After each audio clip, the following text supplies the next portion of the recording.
Es una gran ocasión el poder estar aquí para compartir un tema que es tan pero tan importante para Dios mismo, la familia. Cuando nosotros examinamos las Escrituras, cuando examinamos la Biblia, nos encontramos que Dios no nos llama simplemente en términos de individuos. No se trata del discurso de la salvación personal en que cada uno individualistamente establezca una relación personal con Dios. Lo que nosotros encontramos es que Dios llama a familias, a pueblos, a naciones.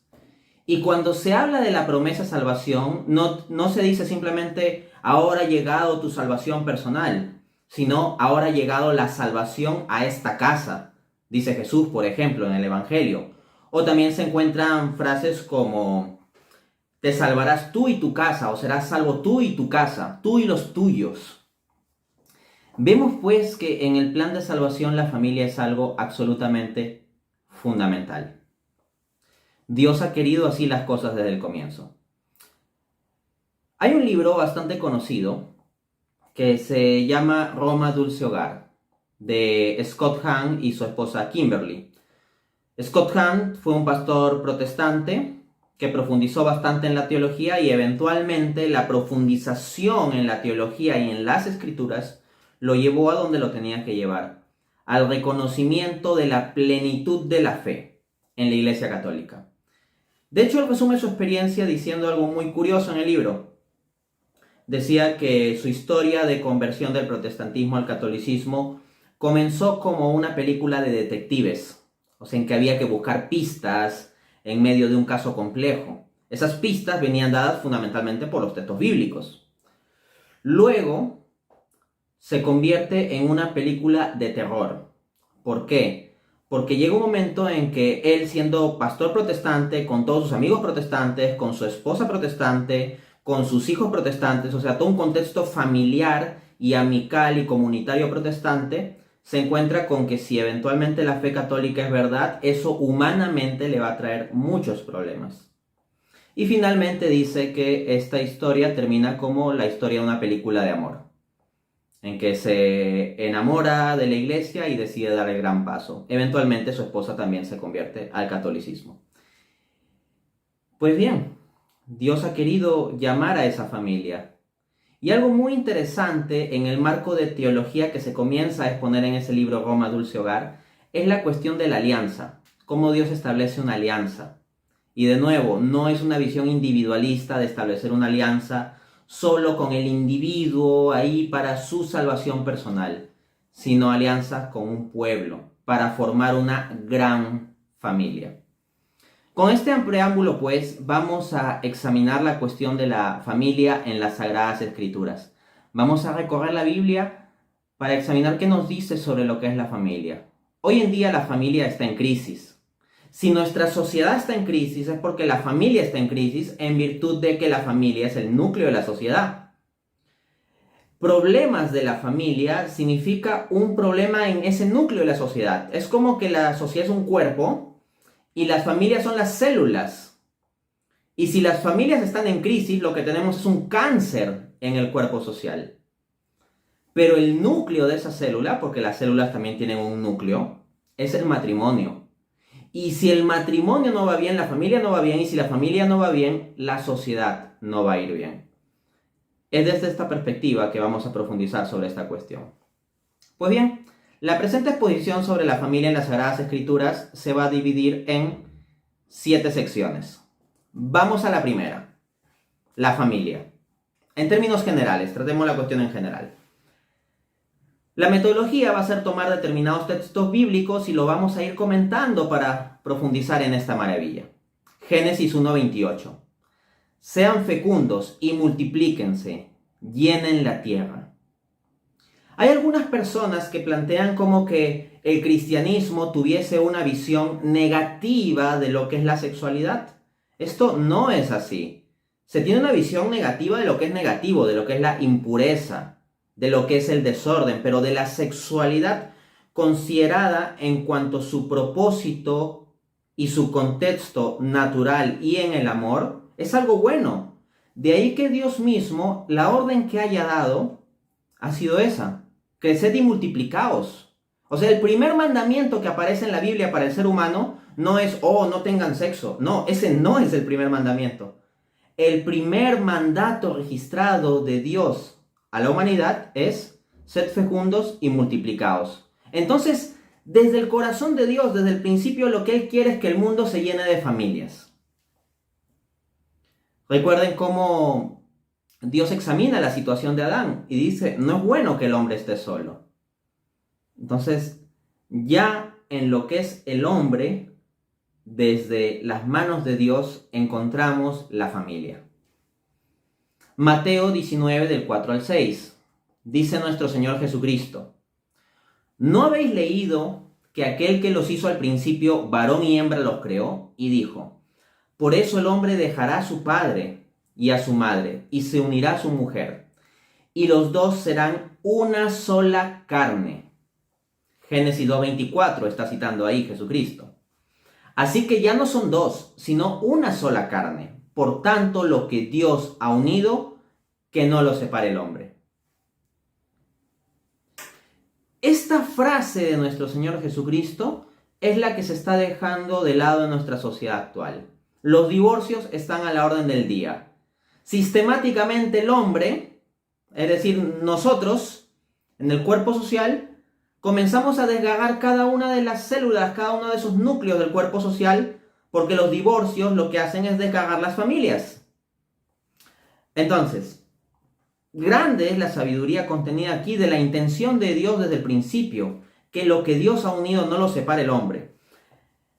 El núcleo de la familia es el matrimonio, y el matrimonio no es conceptuado en la Biblia como un contrato entre hombre y mujer, no, sino se trata de algo que Dios establece. Hay una visión sacramental de lo que es el matrimonio, porque dice lo que Dios ha unido, no dice lo que el hombre libremente y la mujer libremente en su voluntad contractual de partes han decidido, no, dice lo que Dios ha unido.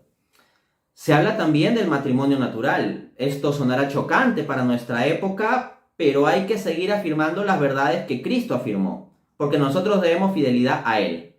Varón y hembra los creó. Así lo dice Jesús. Ese es el propósito original de Dios y la forma en que Dios mismo quiere que se hagan las cosas. Nótese también que dice que el hombre dejará a su padre y a su madre. Desde esa perspectiva, cabe preguntarnos cuántos conflictos se generan en los matrimonios, especialmente en los matrimonios jóvenes, cuando viven en las casas de sus padres.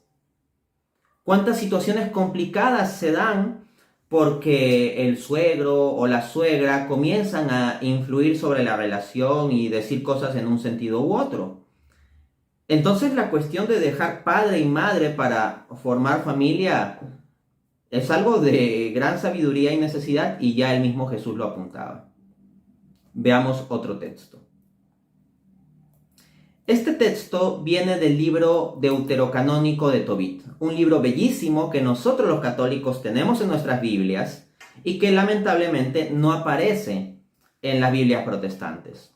Pero bueno, aprovechemos esta riqueza diferencial que tenemos. Leo Tobit 8 del 4 al 8, dice: Tobías se levantó de la cama y le dijo a Sara: mi amor, levántate, y hagamos oración para pedirle al Señor que tenga misericordia de nosotros y nos proteja. Ella se levantó, y los dos comenzaron a orar así, pidiendo a Dios que los protegiera. Alabado seas, Dios de nuestros antepasados, alabado sea tu nombre por siempre. Que el cielo y la creación entera te alaben por todos los siglos. Tú creaste a Adán, y le diste a su esposa Eva como compañera y apoyo. Y de ellos dos nació todo el género humano. Tú dijiste: no es bueno que el hombre esté solo. Le voy a hacer a alguien que sea una ayuda adecuada para él. Ahora yo no tomo a esta mujer movido por deseos impuros, sino con intenciones sinceras. Dígnate tener compasión de mí y de ella, y concédenos llegar juntos a la vejez. Y ambos añadieron: amén, amén. Y se acostaron para pasar la noche. Entonces, miren qué bonito. Se trata de una noche de bodas, y ellos, previo a consumar el acto conyugal, oran y piden la bendición y la protección del Señor. Entonces, acá no se trata de que Dios quiera excluir de nosotros la sexualidad. y tampoco que nosotros debamos excluir a Dios de nuestra sexualidad, sino todo lo contrario. De lo que se trata es de que Dios esté presente en todas las dimensiones de nuestra vida, en nuestra economía, en los candidatos por los que votamos o no votamos, en nuestro trabajo, en nuestras elecciones políticas, en la forma en cómo criamos a nuestros hijos, en la forma en cómo nos unimos a nuestros cónyuges, porque todo debe ser hecho desde el amor. Y así nos lo enseñan las Escrituras. Como dice el texto, están orando previo a consumar el acto conyugal. Esto es de bendición. Y el libro de Tobit nos dice algo mucho más bonito, ya prácticamente en el ápice de lo que podría ser el romanticismo. Tobit 6:18 dice, abro cita: antes de que te unas a ella, levántense primero, hagan oración y pídanle al Señor del cielo que tenga misericordia de ustedes y los proteja. No tengas miedo, Dios te la tiene destinada desde la eternidad. Tú la vas a sanar. Ella se irá contigo y pienso que tendrás hijos de ella y que los vas a querer mucho. No te preocupes. Esto dice el ángel enviado por Dios al joven Tobit, que es el que hace la oración en el pasaje que les leí previamente. Pero miren cómo dice, Dios te la tiene destinada desde la eternidad. O sea, qué belleza nos ofrece el texto bíblico de Dios ocupándose ahí de los matrimonios, de destinar una persona a otra. Ahora, algunos, frente a la evidencia de los continuos fracasos matrimoniales y las decisiones malas que han tomado en la vida amorosa, les podrá parecer que estas cosas, pues, no son verdad. Pero el punto es que, ¿será que es verdad que Dios no se ocupa de la vida de nuestro corazón, de nuestra vida para el matrimonio, si es que nuestra vocación fuera el matrimonio, porque hay otros que tendrán otra vocación? ¿O será más bien que nosotros vivimos fuera del plan de Dios y por eso es que malogramos las cosas? Esto segundo es mucho más razonable sostener en realidad. Reconozcamos la culpa en nosotros en lugar de echársela a Dios. Génesis 17:7. Estableceré un pacto contigo y con tus descendientes. Será un pacto perpetuo, y yo seré tu Dios y el de tu descendencia. Miren qué bonito. Dios no dice, yo soy tu salvador personal, punto. Tú haces una declaración de que crees en mí y ya está. No. Se trata de un vínculo con la persona y con la descendencia de la persona, con la familia de la persona. Esto lo encontramos confirmado en Hechos 16:31. Predicando, los apóstoles en el Evangelio dicen, cree en el Señor Jesucristo y se salvarán tú y tu familia, o tú y tu casa. Vamos a la sección 2 de la presente charla. El esposo. He enfatizado mucho como núcleo de la familia al matrimonio. Bueno, el matrimonio implica la unión en una sola carne de hombre y mujer, del esposo y la esposa. Hablemos del esposo. Texto bíblico, Efesios 5, del 23 al 24. Leo. El esposo es la cabeza de la esposa, así como Cristo es cabeza de la iglesia, la cual es su cuerpo. Así que como la iglesia está sujeta a Cristo, así también las esposas deben estar sujetas en todo a sus maridos. Esto es lo que dice la Biblia. Que no le guste a la sociedad actual escucharlo, bueno, ok. Pero como cristianos no estamos para ver de dar gusto a la sociedad de tal o cual época. A la sociedad de épocas anteriores le gustaban otras cosas y disgustaban otras. A la sociedad de acá a unos cuantos cientos de años le gustarán más unas y disgustarán otras. Esos estándares son cambiantes. El estándar perenne, eterno al que nos debemos, es al depósito de fe que nos ha legado Dios en su palabra. Y ahí nos dice esto, que el esposo es cabeza de la esposa. No obstante, hay que señalar que muchas veces hay una malinterpretación aquí. O sea, que en el concepto cristiano en que se dice que el esposo es cabeza de la esposa, así como Cristo es cabeza de la iglesia, se implica como justificar o validar un papel abusivo, dominador, autoritario de parte del hombre. Entonces, claro, salen las feministas ahí a incendiar iglesias por cosas como este texto, ¿no? Lo cual muestra que no se está entendiendo nada. Lamentablemente, muchos cristianos ignoran también el sentido profundo de estas enseñanzas. Porque miren, la Biblia hay que leerlo en su contexto. Hasta ahora, el pasaje que he leído de Efesios capítulo 5 como que suena que le da privilegios al hombre, ¿no? El hombre pues es la cabeza, así como Cristo es cabeza de la iglesia y la esposa debe estarle sujeto. Suena mucho privilegio. Pero basta leer lo que dice el versículo siguiente para que se acaben todos los privilegios y venga una gran carga de sacrificio sobre el hombre. Efesios 5:25. Esposos, amen a sus esposas, así como Cristo amó a la iglesia y se entregó a sí mismo por ella. Esto es impresionante. En primera instancia, el mandato que se nos da a los esposos, yo soy esposo, es amen a sus esposas. ¿Y qué nos dice el apóstol Pablo? El mismo que escribió ese Efesios capítulo 5, ¿qué nos dice el apóstol Pablo sobre el amor?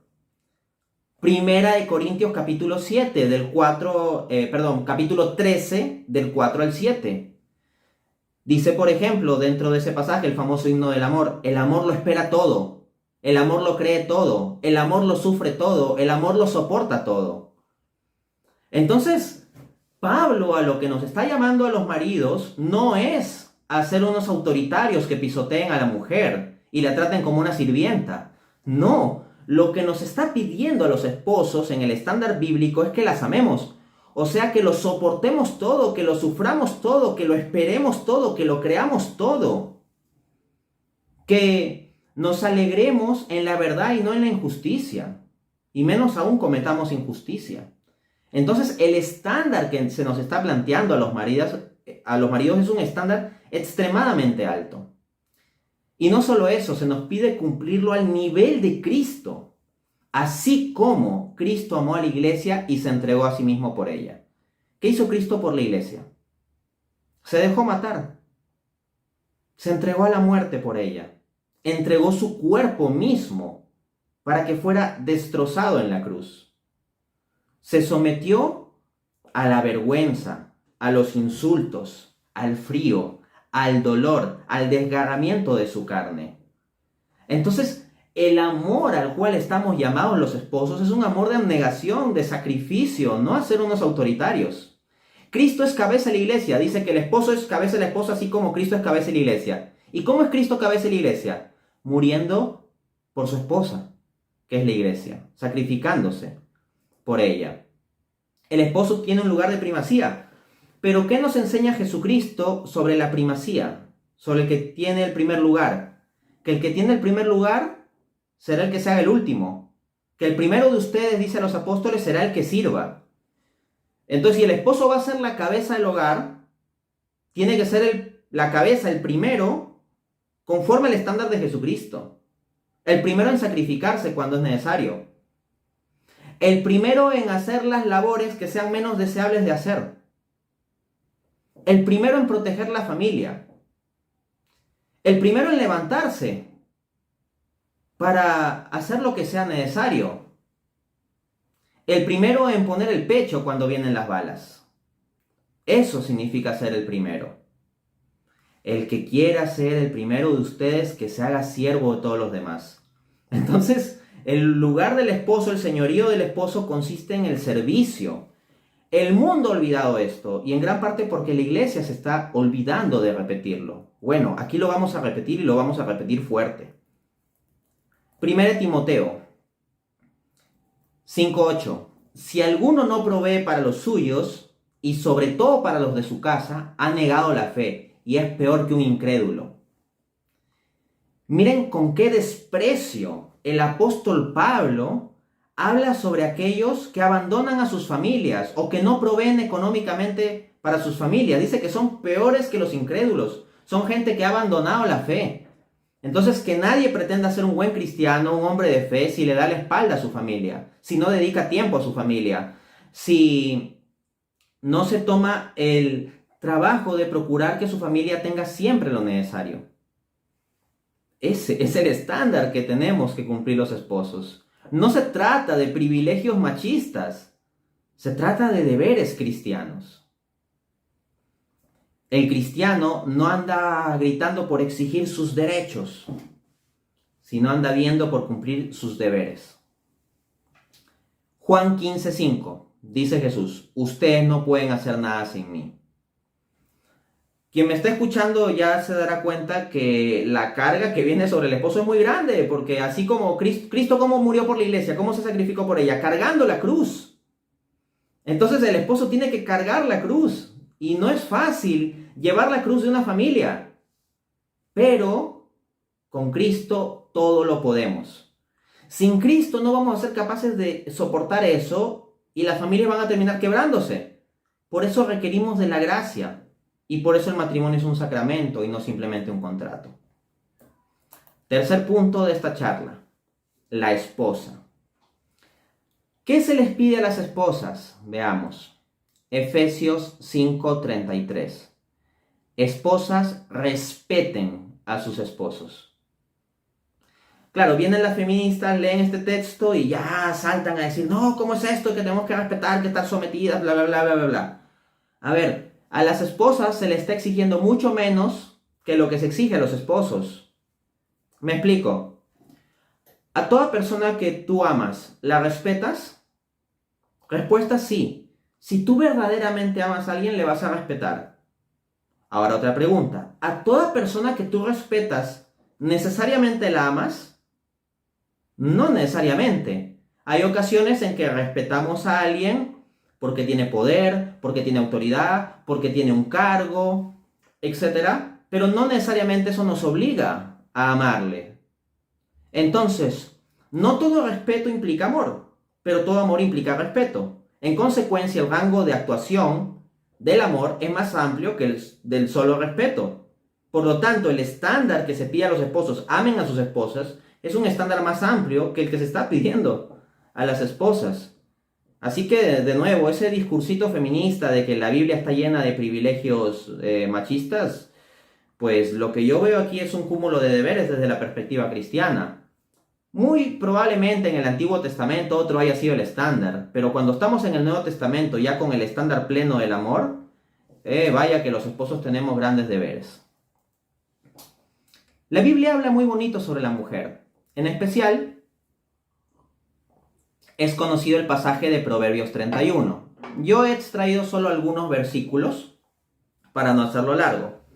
Proverbios capítulo 31, versículos del 10 al 13, del 18 al 20 y del 28 al 29. Cito. Mujer virtuosa, ¿quién la hallará?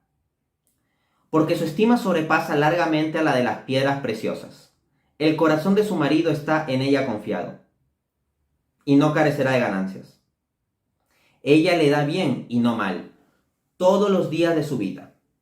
Busca la lana y lino, y con voluntad trabaja con sus manos. Ve que van bien sus negocios, su lámpara no se apaga de noche. Aplica su mano al uso y sus manos a la rueca. Alarga su mano al pobre y extiende sus manos al menesteroso. Se levantan sus hijos y la llaman bienaventurada, y su marido también la alaba. Hay muchas mujeres virtuosas, pero tú las sobrepasas a todas. Entonces vemos cómo la Biblia alaba a la mujer diligente, o sea, a la mujer que está atenta de gestionar el bienestar, lo necesario para el bienestar de su esposo y de sus hijos, que cuida de la casa. Y mire que se dice, y con voluntad trabaja con sus manos. O sea, no se trata de una mujer ociosa, se valora el trabajo de la mujer. Entonces dice, ve que van bien sus negocios. Desde esa perspectiva, la propia Biblia tiene una valoración sobre el trabajo de la mujer y no meramente un trabajo que se reduzca a lo que está en el hogar, que es muy bello y digno las mujeres que realizan esa labor de amor. Pero la Biblia tampoco es que esté necesariamente en contra de que la mujer pueda realizar un trabajo del cual eventualmente pueda haber una ganancia económica, porque se habla de negocios. Pero todo esto sin descuidar el hogar.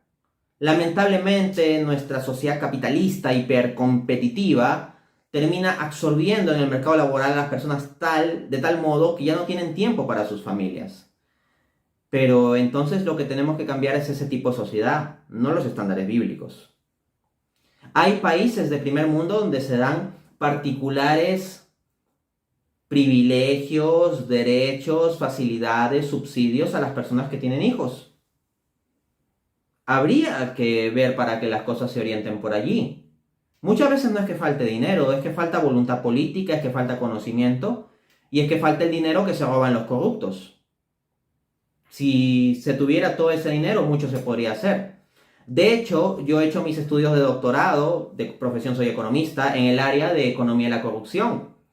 Y lo que te encuentras es que las estimaciones del costo de la corrupción al año van más o menos por el trillón de dólares. Es muchísimo, hay muchas cosas que se podrían hacer con eso. Bueno, para seguir avanzando, vamos a la sección 4. Los hijos.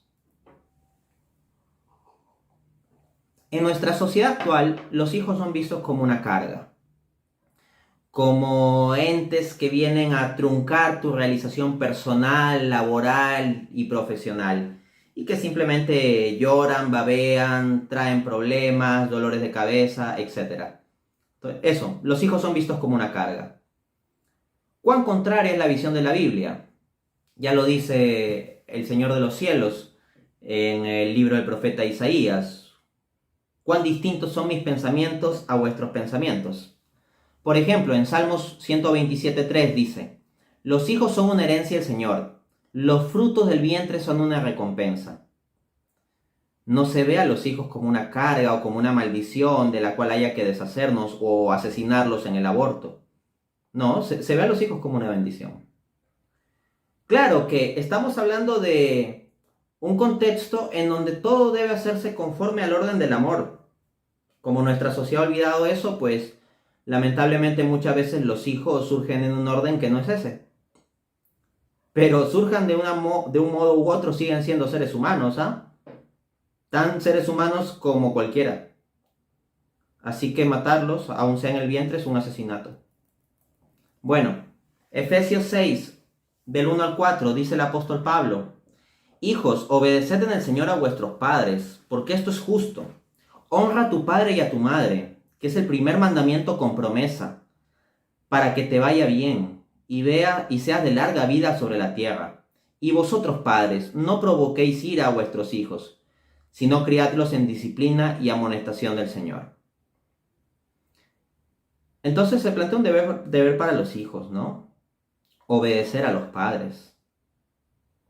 Esto es justo. Y honrarlos. Y se dice que hay una promesa en dicho mandamiento. ¿Ok? Y dice para que te vaya bien y seas de larga vida sobre la tierra. Ahí está la promesa. Si honramos a nuestros padres, Dios nos promete cosas buenas en esta vida. Porque el cristianismo no se trata simplemente de prometer felicidad para la otra vida, sino para esta vida también, para esta vida y la otra. No la felicidad mundana o carnal, ciertamente, pero una felicidad mucho más profunda o sustancial, que es la espiritual. Ya Jesucristo decía, ¿no? El que deje tales y tales cosas por seguirme a mí, recibirá no solo el reino de los cielos, no solo la otra vida, sino 100 veces más en esta vida. Colosenses 3:21, dice el apóstol: padres, no exasperen a vuestros hijos, no vaya a ser que se desalienten. Ojo con eso.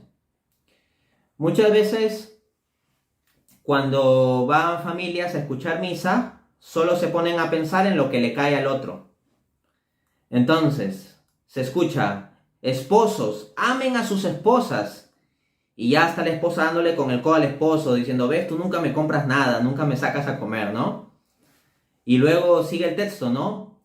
Sigue el sacerdote leyendo el texto en su homilía explicando, o la persona que está haciendo la respectiva lectura, dice: esposas, respeten a sus esposos.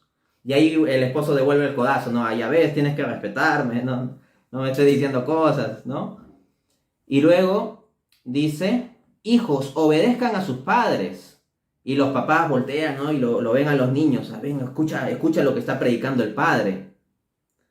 Pero luego también se dice en Efesios 6, y vosotros padres no provoquéis ira a vuestros hijos.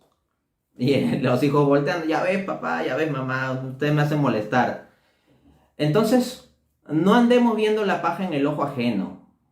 O sea, cuando se habla sobre los esposos, el primero que debe estar atento es el esposo. El esposo debe escuchar qué es lo que le toca. Esposo ame a sus esposas, el esposo debe preguntarse a sí mismo, ¿estoy amando a mi esposa? ¿En qué cosas lo demuestro? Porque el amor se tiene que mostrar con obras. Y si uno se da cuenta que tiene deficiencias en eso, pues manos a la obra, habrá que mejorar. Cuando la esposa escuche, esposas respeten a sus esposos, en lugar de estar pensando en si su esposo cumple o no el estándar de amarla, que ella se ponga a pensar si ella está cumpliendo o no el estándar de respetarlo. Igualmente, los hijos cuando escuchen, hijos obedezcan a sus padres, en lugar de estar pensando si tus padres son así o asá, que todos tenemos padres imperfectos, deberías estar pensando tú si estás cumpliendo aquello que es justo ante el Señor.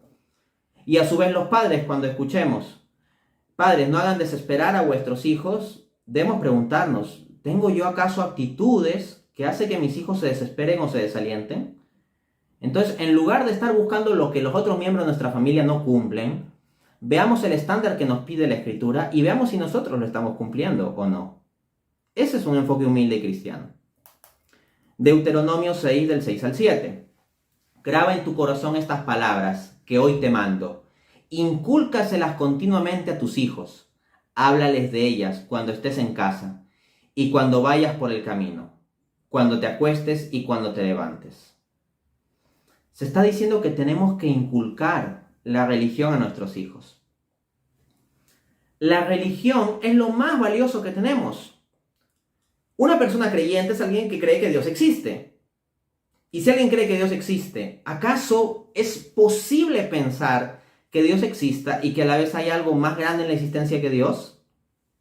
No hay forma. Yo entiendo que un no creyente no le encuentre ningún sentido y vea algo como algo negativo que se enseña la religión a los niños. Pero una persona creyente no puede entender. Eso sí, no me cabe en la cabeza cómo una persona creyente no puede ver la enseñanza de la religión a los hijos como lo más valioso. Y lamentablemente hay que precisarlo porque hay muchos padres católicos, por ejemplo, bautizados católicos, que no educan a la fe a sus hijos o que no los bautizan. Y que siendo católicos se dejan llevar por objeciones mundanas o protestantes como diciendo que, sí, ellos ya en el futuro, que ellos decidan su religión o elijan si se van a bautizar o no. Pero bien que igual les dan de comer verduras a sus hijos sin haberles consultado. Los alimentan, los bañan, los visten sin haberles consultado. Entonces, cuando se trata del bien material del cuerpo, ahí sí los padres de familia lo procuran para sus hijos sin preguntarles, porque saben que objetivamente es bueno que sus hijos tengan ese bien material. Pero cuando se trata del bien espiritual, como bautizarles o inculcarles la fe, ahí sí no le dan importancia. Eso es muy, muy grave. Y los padres tendrán que rendir cuentas de eso cuando el Señor se las pida. Proverbios 22:6. Instruye al niño en el camino recto, y ni aun en su vejez lo abandonará. Es importante que nosotros transmitamos valores a nuestros hijos desde esa perspectiva. Porque si nosotros simplemente castigamos a nuestros hijos cuando hacen algo mal, y si ellos entienden que algo está mal en tanto les puede acarrear un castigo físico, por ejemplo, el problema de eso es que va a llegar un momento en que los castigos físicos ya no le van a doler. Hay momentos en que pueden hacer cosas malas y tú no te vas a enterar. Y eventualmente también van a llegar a ser mayores de edad y van a hacer lo que les dé la gana con su vida. Entonces, si tú te basas en la amonestación externa y el castigo externo para la guía moral de la vida de tus hijos, corres grave peligro, porque pueden hacer muchas cosas muy horribles a tus espaldas. Y mientras tú no lo sepas y ellos saben que tú no lo sabes, pues lo seguirán haciendo. Y eventualmente ya no estarán bajo tu control.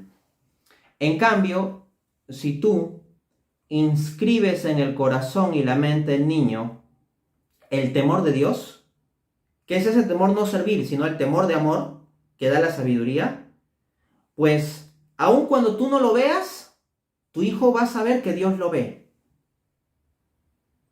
Y cuando tu hijo crezca, igual sabe que Dios lo ve. Y lo que va a querer, si le has inculcado bien esto, es que cuando Dios lo vea, sonría. En Mateo capítulo 3, en el bautismo de Jesús, se abren los cielos y dice la voz del Padre: este es mi Hijo amado en quien me complazco. ¿Cuánto quisiera yo que Dios pudiera ver mi vida y decir lo mismo de mí? Este es mi Hijo amado en quien me complazco. Entonces la persona que tiene esa conciencia, aunque no lo vea nadie, aunque no lo vean sus padres, va a seguir llevando esa conciencia moral en su corazón y tratará de actuar bien. Desde la gracia de Dios, claro está, porque nosotros mismos somos débiles. Punto 5. Los abuelos. Proverbios 17:6. Corona de los ancianos son los nietos, y la gloria de los hijos son sus padres. Entonces miren cómo se valora esto, ¿no? Corona de los ancianos son los nietos. Proverbios 23:22. Escucha a tu padre que te engendró, y no desprecies a tu madre cuando envejezca. Esa tendencia en nuestra sociedad a valorar a la gente solo en función de su productividad lleva a que cuando alguien es anciano lo tienen que tener apartado o eventualmente enviarlo a un asilo. O sea, los locos al manicomio, a los criminales a la cárcel y a los ancianos no productivos al asilo. Entonces se trata de una sociedad excluyente, materialista, utilitarista, que si alguien no le produce beneficio, no produce dinero, lo excluimos y lo encerramos. Bueno, acá se nos dice: no desprecies a tu madre cuando envejezca. Tanto sufrimiento se causa en nuestra sociedad porque falta seguir el estándar bíblico. Tantos ateos que dicen: oh, si Dios existe, ¿por qué permite el mal? Oye, en gran parte del mal ocurre porque hay gente que le da la espalda a Dios y termina actuando así, pues. ¿Ok? Y por eso hay gente que sufre abandonados en los asilos. Y a veces hay el ateo que dice: si Dios existe, ¿por qué permite el mal? A la vez que ese mismo ateo nunca va a visitar a sus padres ancianos, ¿no? Es él el que está ocasionando esa situación, no Dios que metafísicamente haya generado que él no visite a sus padres. Según de Timoteo 1:5. Tengo presente tu fe sincera, le habla el apóstol Pablo a Timoteo, la cual animó primero a tu abuela Loida y a tu madre Eunice, y ahora te anima a ti. Entonces miren cómo la santidad de la abuelita, la vida de fe de la abuelita transmitida a través de la madre, llega al nieto. Y al nieto, que es un hombre grande, ese joven, gran sucesor del apóstol Pablo, Timoteo. Eslabón importantísimo de la sucesión apostólica, ese joven cristiano. Punto 6 de la charla: los parientes. Génesis 13:8. Y Abraham dijo a Lot: te ruego que no haya contienda entre nosotros, porque somos hermanos. Resulta que en el idioma hebreo no existe la palabra para decir tíos, sobrinos, primos. Simplemente se llaman hermanos, porque la concepción de familia es una concepción amplia. Entonces los que tienen relación de parentesco como tíos y sobrinos se llaman entre sí hermanos. La relación entre Abraham y Lot era una relación de tío-sobrino. No era que hubieran nacido de la misma madre, pero se llaman hermanos. Salmos 133:1. Mirad cuán bueno y cuán agradable es que los hermanos habiten juntos en armonía. Entonces, como dije, hermanos en el contexto judío se refiere al conjunto de parientes. Incluye tíos, primos, sobrinos.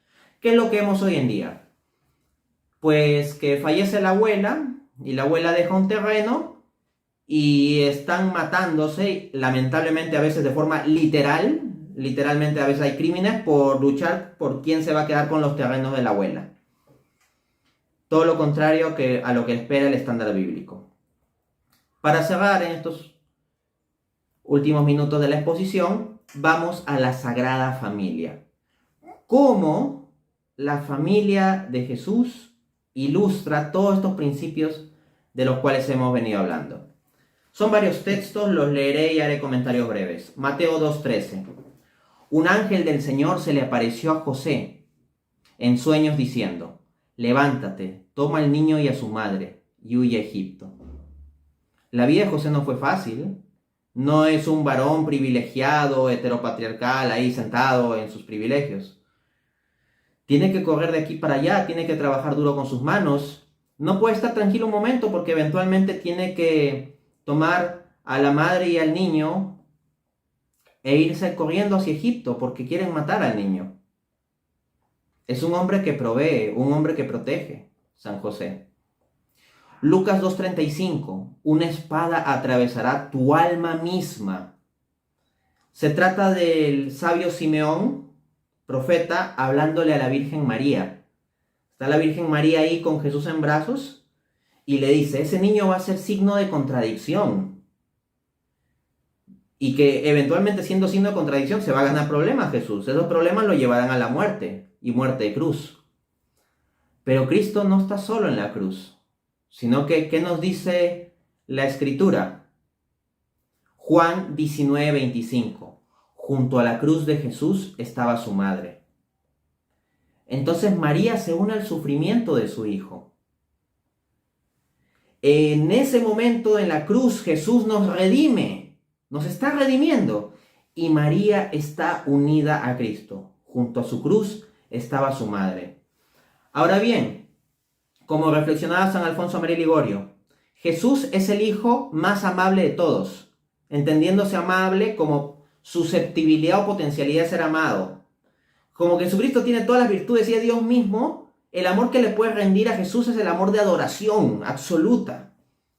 Entonces imagínense la atracción de amor que debería generar Jesús respecto a María. Y asimismo María, llena de gracia, es el corazón con más capacidad de amar.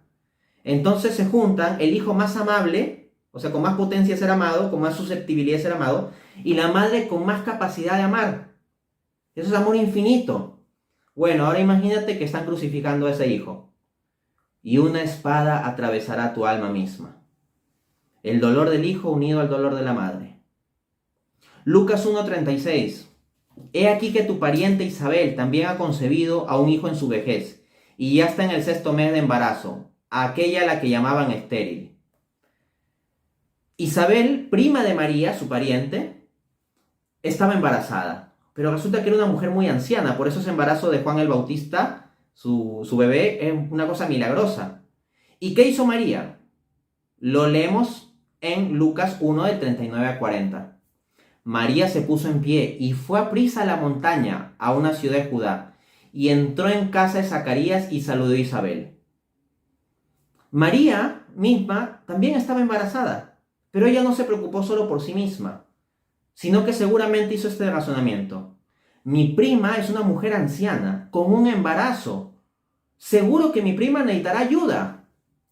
Y María, en lugar de ver por sí misma, movida por el Espíritu Santo en todo esto y movida por el propio Jesús que estaba allí en su vientre, fue a servir a su pariente. No se desentendió de los problemas o sufrimiento de su pariente. Y María mismo estando embarazada, fue a ayudar a su pariente anciana, también embarazada. Y estuvo 3 meses allí, Lucas 1:56. Y se quedó María con ella como 3 meses. Eso es amor, eso es sacrificio. Lucas 2:51. Y volvió con sus padres a Nazaret, y los obedecía en todo. Se dice esto sobre Jesús, que les obedecía en todo. Jesucristo mismo, el Dios del universo, se sometió humildemente en obediencia a sus padres aquí en la tierra, a la Santísima Virgen y a su padre adoptivo, San José. Si Dios mismo es capaz de someterse a sus padres aquí en la tierra, ¿cuánto más nosotros, pobres pecadores, no deberíamos obedecer a nuestros padres? El último texto, Juan 19:27. Después dijo al discípulo, he ahí a tu madre. Jesucristo nos quiere incorporar en esa familia. Hemos visto esa familia maravillosa de Jesús. Y Jesús quiere que todos seamos adoptados en esa familia. Nótese que nosotros somos hijos adoptivos de Dios en Jesucristo. Y asimismo Jesucristo a todo discípulo amado, porque la Biblia no dice Juan, no dice el apóstol Juan en Juan 19. Cuando dice, hijo, he ahí a tu madre. Y dice que el discípulo amado se la llevó a su casa. Entonces, si nosotros somos discípulos amados de Jesús, esa promesa también es para nosotros. Y nosotros podemos ser parte de esa familia. Como símbolo de eso, como representación de eso, así por ejemplo, yo a este lado tengo una imagen de la Virgen de Guadalupe junto con un crucifijo. Y una imagen a su vez de la Virgen María. Y esa familia Nazaret está en mi casa, para que mi casa sea como la familia Nazaret. Muchas gracias. Mónica, ¿puedes leer los comentarios? Sí, sí, gracias. Creo que no puedo ver los comentarios, padre. No los Ah, puedo bien. leer. Adela Álvarez nos saluda y pues nos dice que gracias por explicarnos las Sagradas Escrituras. Maru Niño, bueno, muchas gracias por estas explicaciones que nos hacen reflexionar acerca de la importancia de la familia. Que Dios los bendiga. Sonia Altúzar, la formación para los niños que van a hacer su primera comunión se podría enriquecer si la parroquia también otorga la formación a los papás de estos niños. Sonia también, un buen programa. Muchas gracias. María Orduña, buenas noches. Hace poco leí una nota en que una pareja celebraba su decisión de no tener hijos así. Guadalupe Suárez, gracias por esta explicación. Me hace reflexionar en temas que me tienen inquieta con mis formas y modos de hacia la familia. Bien, alguna no, María Orduña lo justifican diciendo que así ayudan al planeta, al mundo, a una sociedad rebasada con tantos problemas, sobrepoblación, basura, contaminación, etcétera. Bien, Dante, si quieres agregar algo con estos comentarios. Sí, me encantaría comentar sobre eso, sobre esta cuestión de apelar a la sobrepoblación, ¿no? Entonces, la gente dice, bueno, yo soy solidario con el planeta y no quiero traer más hijos para que no haya sobrepoblación, ¿no? Vamos a ver sobre esto. Primero, examinemos lo siguiente. Las personas se pretenden solidarias con el planeta, diciendo no traigo a hijos, pero simplemente es una forma de justificación barata de su propio egoísmo. Acá tengo algunas referencias. Como ya decía, es una visión anticristiana ese tipo de discurso. Salmo 127:3, los hijos son una herencia del Señor, los frutos del vientre son una recompensa. Entonces, ver a los hijos como una maldición, como una carga, etcétera, no es la visión cristiana. De otro lado, el genial pensador católico inglés Gilbert K. Chesterton escribe lo siguiente: la respuesta a cualquiera que hable de exceso de población es preguntarle si él mismo es parte de ese exceso de población. Y si no lo es, ¿cómo sabe que no lo es? Entonces, eso, a la persona que dice, oh, no, yo no tengo hijos porque hay exceso de población, bueno, exceso es que hay una parte de población que es necesaria y otra que es excesiva, ¿no? Que es nociva. Entonces debemos preguntarle a esa persona, ¿tú eres de la parte de población que es necesaria o de la que sobra, de la que es exceso? Y si es exceso, pues debería tomar algún tipo de medida, en todo caso, para ser coherente consigo mismo, ¿no? Eso también hay que pensarlo. Ahora, vamos a la cuestión de la sobrepoblación que se dice. Se lo digo directamente, no existe un problema de sobrepoblación. Lo que existe es un problema de sobreconsumo, que es distinto. Me explico. Si hablamos de sobrepoblación, esto en el sentido ecológico se refiere a que nuestros estándares de consumo terminan depredando el planeta. Pero los estándares de consumo no están distribuidos de forma igualitaria. Por ejemplo, el teórico peruano Osvaldo Rivero, en su libro El mito del desarrollo, refiere que un bebé suizo, en términos de pañales, significa 237 o 247 veces más de carga ecológica que un bebé de Nepal. Entonces, la carga ecológica no se da meramente en términos de un bebé u otro bebé, o contar dos bebés, porque si el bebé es suizo, entonces tienes que multiplicar la carga ecológica por más de 200. Asimismo, Ricardo Paredes Basalo señalaba que un japonés consume, pues en términos de calorías, un día más de lo que varios africanos consumen en un mes. Luego tenemos el dato de que un habitante de Noruega gasta 50 veces más electricidad que un habitante de la India. Entonces, si hablamos de sobreconsumo, hay que entender que no se trata de una cuestión de sobrepoblación como que todos consumiéramos lo mismo, sino que hay una élite minoritaria de la población que es la que consume lo bestia. Vamos a decirlo de frente. El planeta Tierra tiene lo necesario para satisfacer las necesidades de todos los hombres, pero no tiene lo necesario para satisfacer el consumismo desbocado de un solo hombre.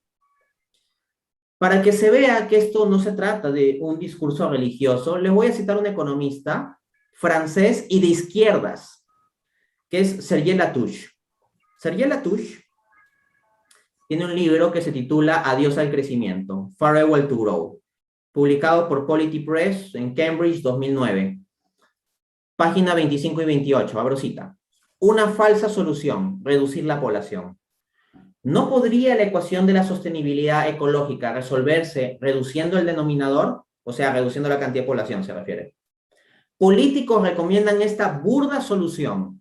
No obstante, este enfoque evita el problema real de la lógica de exceso que gobierna nuestro sistema económico.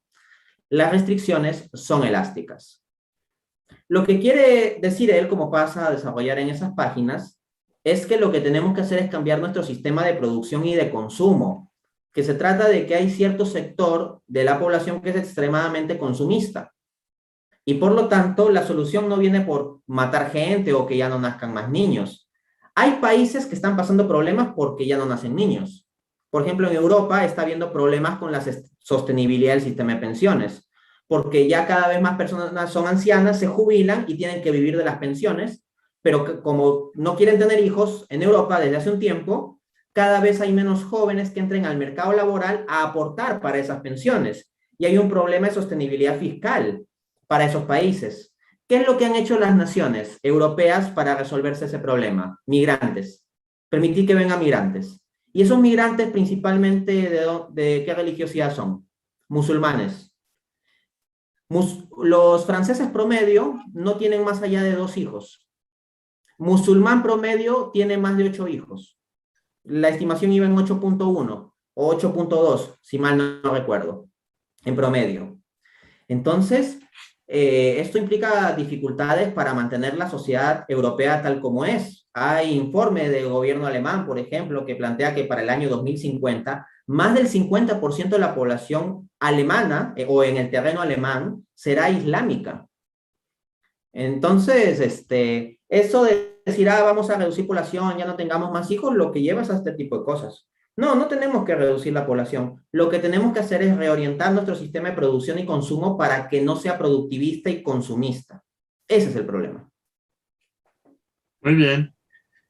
Edgar, Toño, Moni. Bueno, hola, gracias, Miguel. Gracias, Dante, es muy ilustrativa y ciertamente con muchas luces de lo que a veces, como tú acabas de decir, ¿no? Los propios cristianos tenemos como ideas, a veces no comprobables. Puse así ciertos pasos que me gustaría nada más mencionar. Primero, la sexualidad en el matrimonio como elemento importante dentro del mismo, ¿no? A veces seguimos pensando, tenemos la idea de que es un tema que dos posiciones muy extremistas. ¿Es un tema que no se debe de tocar? ¿O es un tema que se debe de tocar tanto que pues hay que vivirla como nos plazca, ¿no? En esos dos extremos, y hay que darle su justa medida, precisamente, y la justa verdad que representa dentro de la familia como tú lo acabas de decir, no es que la iglesia o el pensamiento cristiano esté en contra de eso, sino todo lo contrario. Me gustó mucho esto, ¿no? La parte cuando hablas de los esposos, ¿no? Cristo murió y sirvió a su iglesia. Aquí parto de que se ha escuchado mucho que el término patriarcado genera machismo, ¿no? O la cuestión de patriarcado lo igualan a machismo. Y aquí se ve que es totalmente opuesto, ¿no? Yo, en esta parte de servir, pues, y que tú mencionabas, de entrar el hombre también en los quehaceres domésticos, ¿no?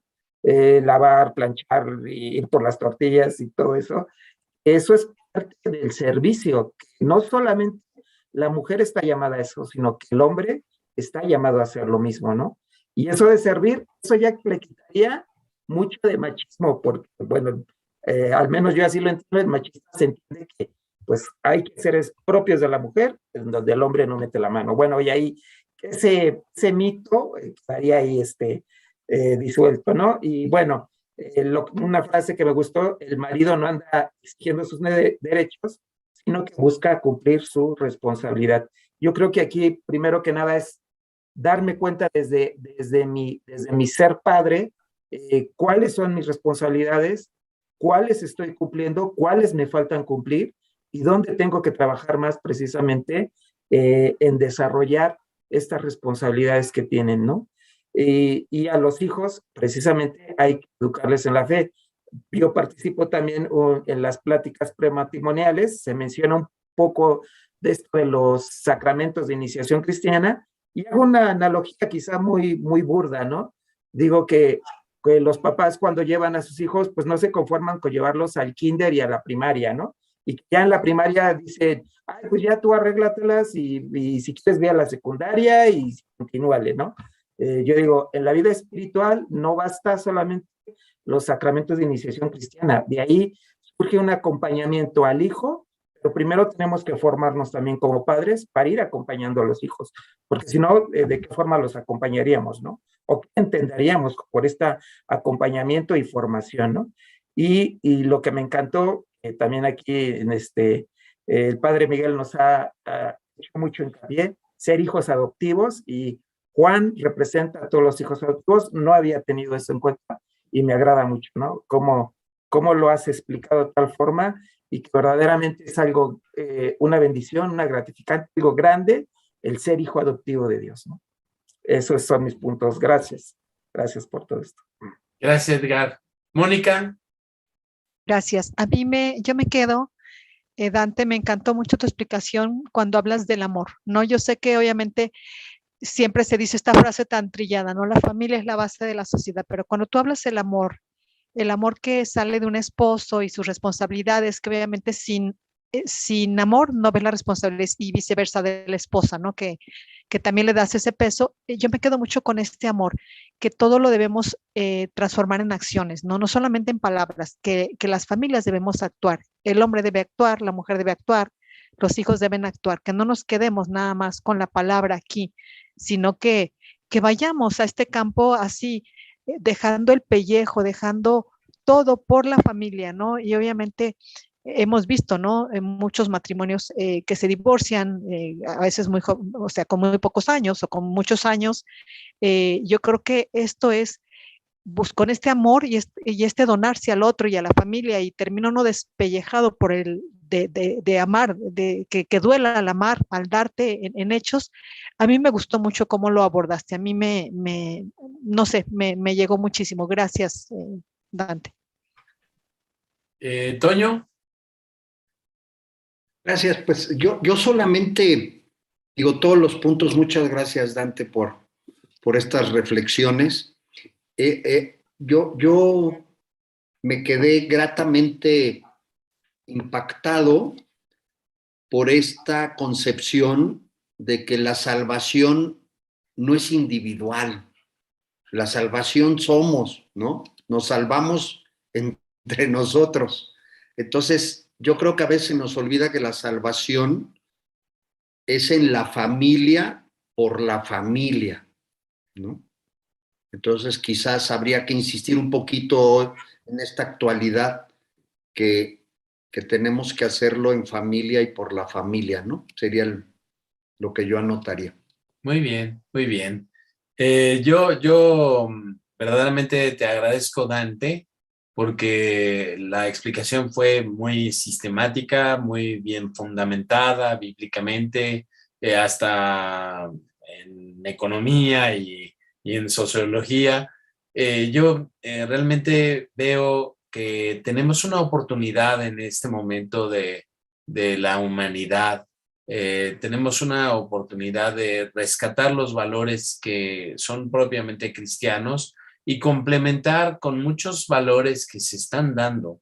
Estamos en un tiempo de crisis, en un tiempo de cambio de cultura, de época, el posmodernismo y lo que sea, gusten y manden. Pero la verdad es que yo pienso que surgen otros factores muy importantes que vienen a complementar la visión que antes teníamos nosotros. No hablo de una familia disuelta, sino de una familia que complementa la visión tradicional del cristianismo con otras cosas que verdaderamente son laudables de apreciar. Yo veo que los jóvenes, si bien no han captado la cuestión de la tradición cristiana del todo, porque no se los hemos hecho evidente, surgen cosas que a mí me dan gusto, ¿no? Con la cooperación de los hombres con las mujeres, del respeto, ya no tanto machismo, la sociedad va avanzando y hay que recuperar cosas que se están dando e integrarlas a la visión del cristianismo y a su vez el cristianismo tiene mucho que decir. Entonces, yo te agradezco mucho esta visión y pues queda el reto de seguir trabajando, de seguir buscando, explorando, para que en algún momento surja una familia nueva, ¿no? Una familia bien integrada. Estamos en un cambio de época y va a ser como dolores de parto, pero yo creo que vamos en buen camino. Dante, ¿quieres cerrar con alguna idea? Algo muy pequeño. Familia que reza unida se mantiene unida. Hoy en día le hemos dado la espalda a la oración y también se le ha dado la espalda a la oración en familia, más aún. Entonces, eso es algo que no hay que olvidar. Y al mismo tiempo, el enfoque de la oración. Muchas veces, por ejemplo, las madres andan pendientes a sus hijos, pero simplemente piden por cosas del mundo natural. Ay, que mi hijito tenga el trabajo. Ay, que a mi hijito no le pase nada en este viaje que va a tener. Ay, que mi hijito apruebe los estudios. Ay, que a mi hijito, etcétera. Y puras cosas de este mundo. Pero no se reza muchas veces por la salvación eterna. Lo primero que hay que rezar es por la conversión en esta vida y por la perseverancia en dicha conversión y eventualmente la salvación eterna. Las madres deberían rezar, las madres y los padres deberían rezar por la conversión y salvación eterna de sus hijos. Y los hijos también deben rezar por la conversión y salvación eterna de sus padres.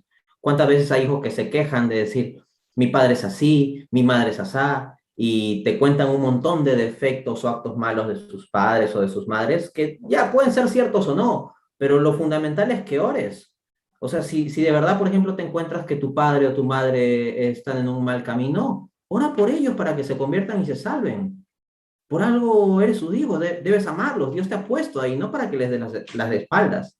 Y al mismo tiempo, padres, no se reduzcan pues a pedir cosas materialistas para sus hijos en oración ante Dios. Está bien que pidan eso, Dios sabe esas cosas y también va a cuidar eso, pero no se olviden de pedir por la salvación eterna. Perfecto. Muchas gracias, Dante.